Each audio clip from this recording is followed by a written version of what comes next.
Alô, rapaziada do YouTube, aqui é o jornalista Flávio Fiorini, estamos chegando na área com mais um 100% MKT.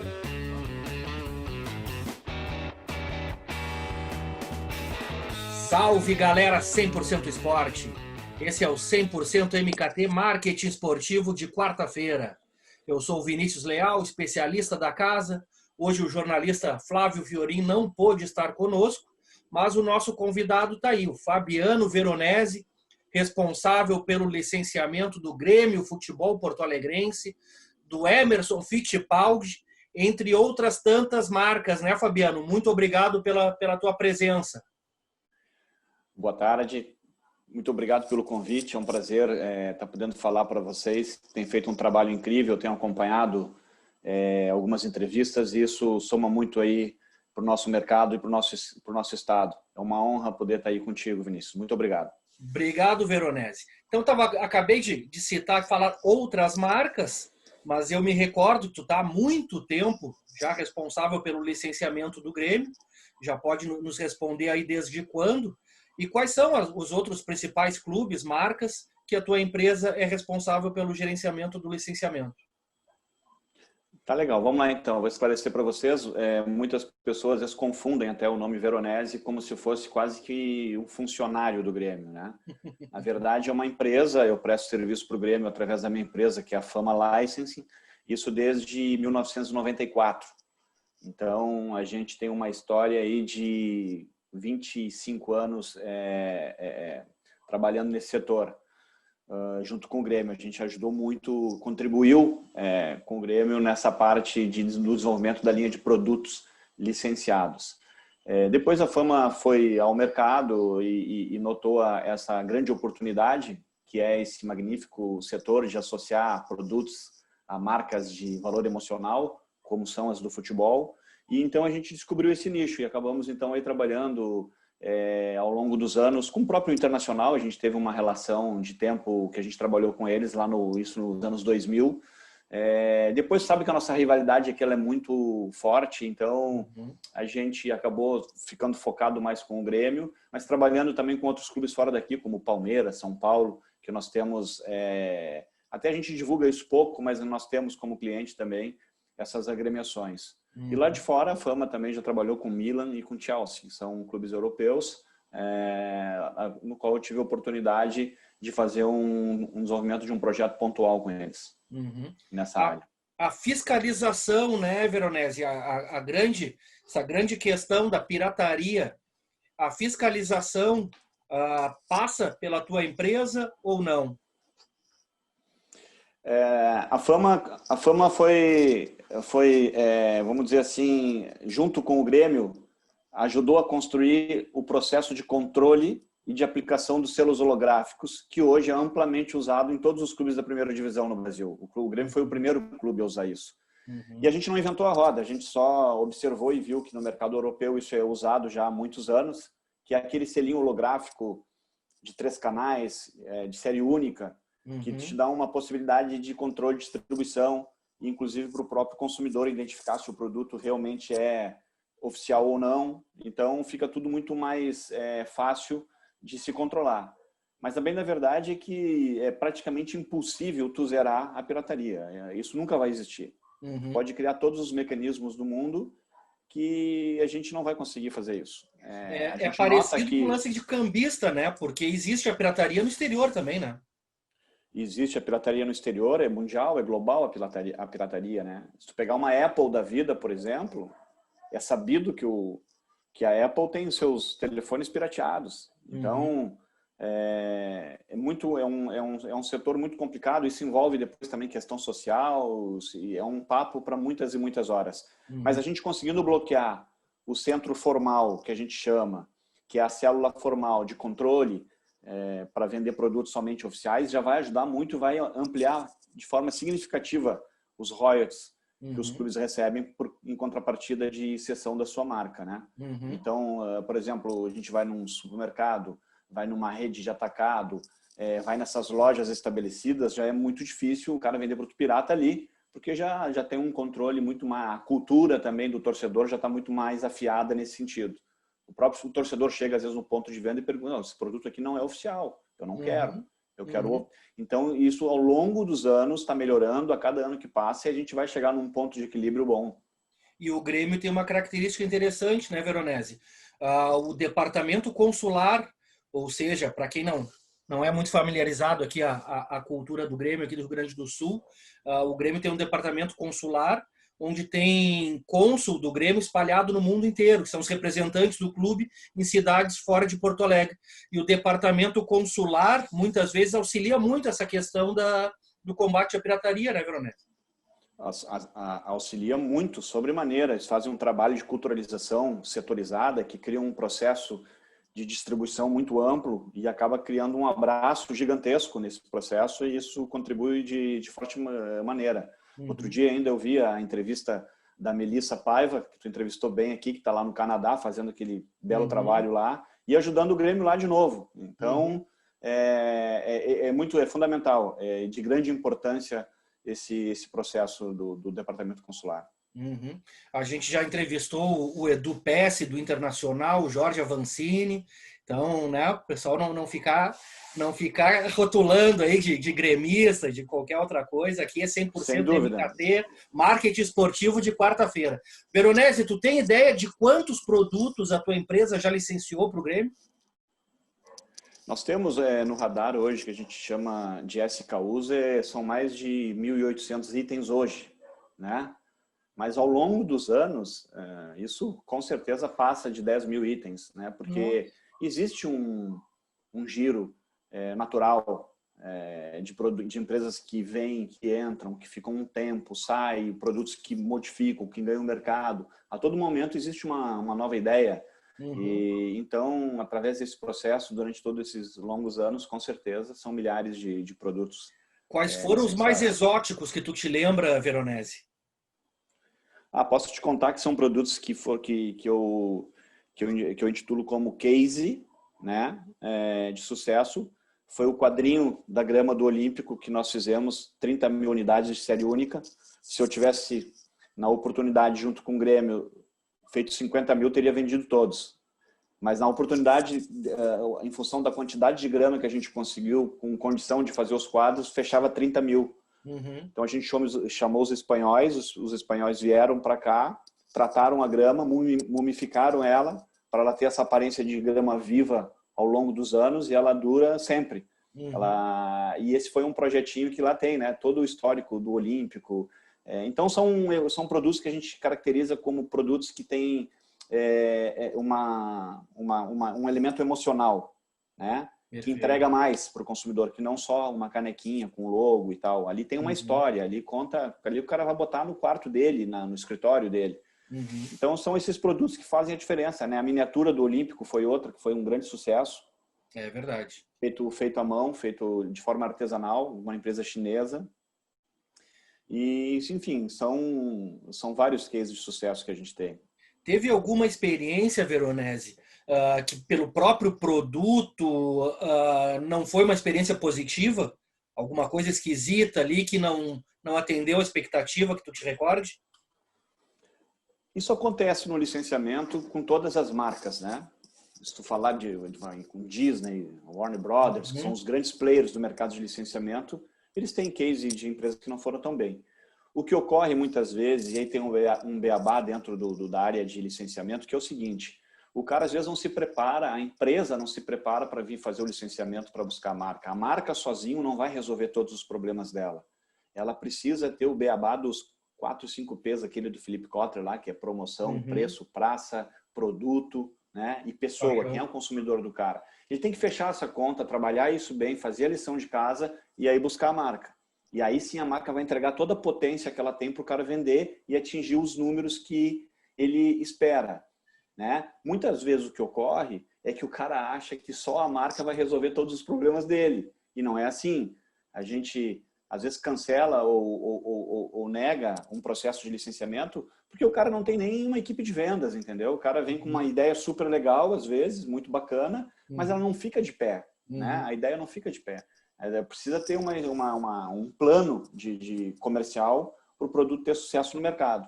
Mas sem sombra de dúvida, colocando a marca dos clubes que tem esse fator emocional como um grande diferencial, e isso não tem preço, o cara está disposto a comprar sempre. Se o produto for bom, tiver qualidade e oferecer com todos os elementos dele, é um benefício para o consumidor, e ainda assim ser da marca do clube que ele ama, por exemplo, ou pessoa, ou celebridade, seja o que for, ele é um produto com altíssimo potencial de venda. Tu te recorda, Veronese, do valor da grama do Olímpico que foi comercializado, a unidade das 30 mil que foram feitas? Era R$149, uma coisa assim. O quadrinho aí podia pagar em 3, 4 vezes. E era mais ou menos desse tamanho, né? Então... Ele tinha 30 centímetros de altura e uns 15 de largura, um quadrinho de parede. Assim. Então, se fizer um cálculo aí do valor do metro quadrado da grama, deve ter sido bem valorizado, né, Veronese? Foi, mas é que tem todo um aspecto aí que carrega junto, como a gente falou desde o início, que tem toda uma história, né? Tem todo o poder da marca, enfim, e isso é difícil até de mensurar muitas vezes, né? E tu te recorda de ter sido feito algo parecido em outros clubes que trocaram de estádio, Veronese? No Brasil, não. No Brasil, o Grêmio foi pioneiro. Pois é, eu não... No Brasil, o Grêmio foi pioneiro. Na Europa teve. Tô puxando na memória aqui, não. Aqui no Brasil, com certeza, ninguém fez. Que bacana. Veronese, qual é o percentual médio dos royalties no licenciamento do Grêmio? E quais são os principais fatores para calcular esse percentual de royalties? Os royalties têm uma variação que pode de 2% a 20%. Então, eu vou te dar um exemplo típico. Mas a média padrão é 10%, 10,8%. Grande maioria dos contratos. Contratos com produtos muito específicos, nichados, às vezes pode ter um valor de percentual mais alto, bem alto até. E valor e produtos na categoria de alimentos, aí tem percentuais que tem que ser baixo para ter preço competitivo. Então, por exemplo, se tu pegar a salsicha da Mônica, da Perdigão, cara, deve ser 1% de royalty, 1,5% no máximo. Só que aí a gente está falando de milhões de toneladas de venda. Sim. Né? Em todas as redes de distribuição no Brasil e tal. Então existe essa variação aí. Perfeito. Qual é o futuro do licenciamento, Veronese? Como é que tu enxerga aí o mercado, os novos cenários? A gente fala aqui no nosso programa bastante das novidades, das camisetas com marca própria, das transmissões via streaming. O que tu tem para falar para o nosso internauta aí das novidades do licenciamento esportivo? A gente está iniciando um trabalho que a gente já fez algumas vezes, e explorando mais com o processo de endosso dos atletas, que o clube precisa explorar mais. Isso no Brasil, eu estou falando. Não estou falando de um clube específico, estou fazendo de todos. Isso é uma coisa que os clubes no Brasil não aprenderam a fazer ainda. Eles pagam salário milionários para os caras e existe uma certa proteção ou dificuldade de acesso para que a gente use a imagem. E isso que em muitos casos, esses direitos já estão contratados lá. Já está dentro do contrato, já tem obrigação de fazer. Na minha opinião, eu acho que no longo prazo, vai se dar conta que daqui a pouco o que tem que se fazer, isso é uma opinião particular minha, é colocar essa carga de entregas dentro do contrato do profissional. Falar o seguinte, olha, tu vai ter que estar disponível 5, 10 diárias por ano para o Grêmio fazer propaganda, para o Inter fazer propaganda, para o São Paulo fazer propaganda, para todos os clubes, falando de todos. É importante isso. Esse é um problema que todos os clubes enfrentam. Porque é cultura no Brasil isso. O jogador, ele ganha um aspecto de estrela tão forte quando ele tem essa contratação, ele fica meio intocável assim, tal. E isso dificulta, mas o clube precisa explorar isso, precisa se criar um braço para explorar isso, porque isso é um canhão, esse negócio. Pegar um jogador, associar um produto, fazer o que a gente chama de cross-license no licenciamento, fazer uma camisa cruzada, fazer uma caneca cruzada, imagina ter a canequinha do Kahneman, ter a bola do Jeromel dentro da loja do Grêmio, com as cores do Grêmio associado. Mesmo que para isso... Às vezes tu precisa ir até chamar o atleta e se for o caso de não estar no contrato dele, convida ele para fazer parte do projeto. Dá uma parte para ele. Porque daí, se ele não tiver esse direito de imagem contratado, ele tem que pagar o cara, porque daí você está usando a imagem personalíssima dele, obviamente tem que se pagar. Né? Isso aí tem um valor comercial muito grande, e eles sabem disso. Para te ter uma ideia, uma postagem do Neymar nas redes sociais, uma postagem, se eu pedir para ele fazer a propaganda desse meu café que eu estou tomando aqui, uma postagem custa $600 mil. Tá bom, hein? 2.200.000 reais. Uma postagem. Tá bom, tá bom. Não é uma associação de marca, o que é diferente do licenciamento, que tu contrata a marca por um período de tempo muito maior, 1 ano, 2 anos, etc.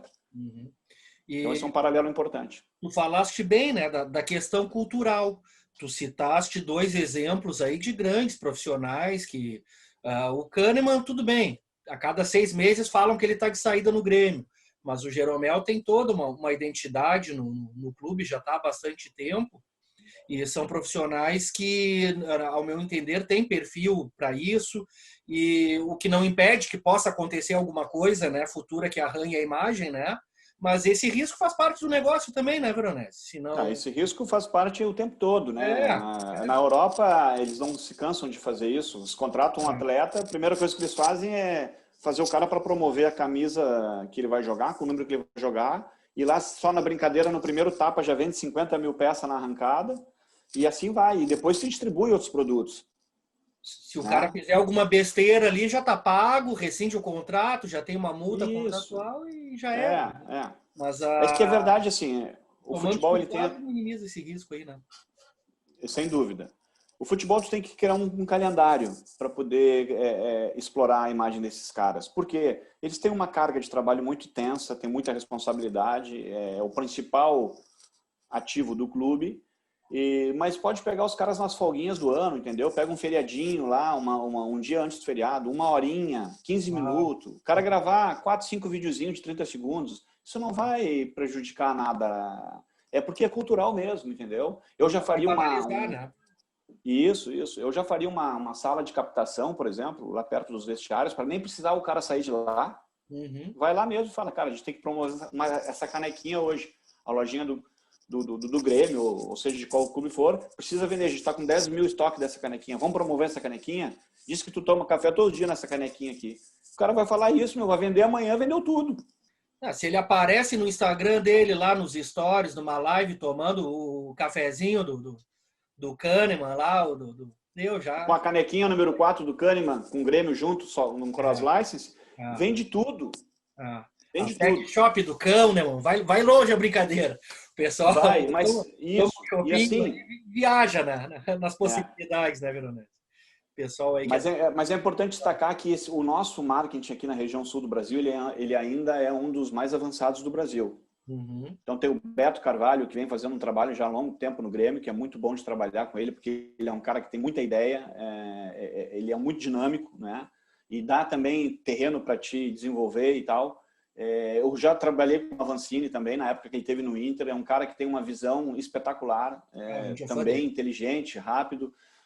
O próprio Edu Pesce, que esteve no Brasil de Pelotas, também é um cara da área aí que tem uma visão muito profissionalizada de todo o processo. E a gente fala a mesma língua. Isso tudo que eu estou falando para vocês, eu tenho certeza que todos esses caras compactuam com isso. É que existe uma diferença muito grande em dizer e fazer. Né? Isso não é fácil, isso é um grupo de pessoas que tem que se mobilizar nesse sentido. Um cara só não faz isso, não consegue virar uma roda. E aí eu não estou defendendo o diretor de marketing nenhum, eu estou dizendo que um cara não consegue girar esse eixo todo. Isso precisa de todos engrenados na mesma cultura. Aí a gente vai ter um resultado, pode anotar aí, espetacular. Veronese, não é à toa que a torcida do Grêmio foi apontada aí pelas recentes pesquisas como a mais fanática do Brasil, e não é à toa que é uma das torcidas que mais consome produtos do seu clube, da sua paixão. Então, parabéns pelo teu trabalho, para todo mundo do teu escritório, e muito obrigado mais uma vez pela tua presteza, pela tua participação, meu velho. Um grande abraço aí para... Eu agradeço muito essa oportunidade aqui, Vinícius. Agradeço muito, mando um abraço aí para o Fiorinho, para todos. Vocês estão fazendo um grande trabalho que poucas empresas fizeram, focadas para essa área do marketing, que nós estamos engatinhando, o mercado é gigantesco. É verdade. Então, um outro case que eu queria só contar rapidinho para vocês, por favor. que é sucesso, é a camisa da Coca-Cola do Grêmio, do campeão da Copa de 89, que é a réplica que nós fizemos. É um cross-license aí, Grêmio e Coca-Cola no mesmo produto. É uma licença dobrada. A gente fez, hoje inclusive o Inter também faz isso. A gente falou com a Coca-Cola de Atlanta, nos Estados Unidos, pedindo permissão para fazer, a gente conseguiu isso. E tá aí, hoje é um clássico de vendas. Então tem muita coisa legal para fazer, para criar, muito. A gente está recém aprendendo e começando. Ô, Veronese, guarda uma camiseta da Coca-Cola para o Flávio Fiorin, que é um dos maiores colecionadores de camisetas do Rio Grande do Sul. Então, pode anotar aqui, tá garantido para ele. 2 camisas para o programa de vocês, para vocês, numa próxima ocasião, sortearem para o pessoal da tua audiência. Vou te mandar isso, pode me mandar aqui. 2 camisas, uma para o Fiorin lá para a coleção e outra para o sorteio. Valeu, Veronese. E o pessoal, então, que está curtindo aqui o 100% MKT, pode seguir o Veronese aí no Instagram. Qual é o Instagram, Veronese? É Veronese com zi.f, bem fácil, de Fabiano, veronese.f. Segue lá que eu vou começar a falar um pouco mais também desse nosso mercado aí. Pô, por favor, né, Veronese? Vamos compartilhar esse conhecimento. Não parece, mas desde 94, aí no licenciamento do Grêmio, com Emerson Fittipaldi, Palmeiras, e tem uma gurizada aí, uma galera, Veronese, sedenta por conhecimento, e tu é o cara para ensinar essa turma aí que quer entrar para o marketing esportivo e qualificar cada vez mais o nosso mercado. Então é isso, campeão. Vamos chegando ao final do nosso 100% MKT, marketing esportivo de quarta-feira. Deixa aí os seus comentários, se gostaram, se não gostaram. Qualquer pergunta para o Veronese aí a gente encaminha também. E valeu, galera. Até a próxima.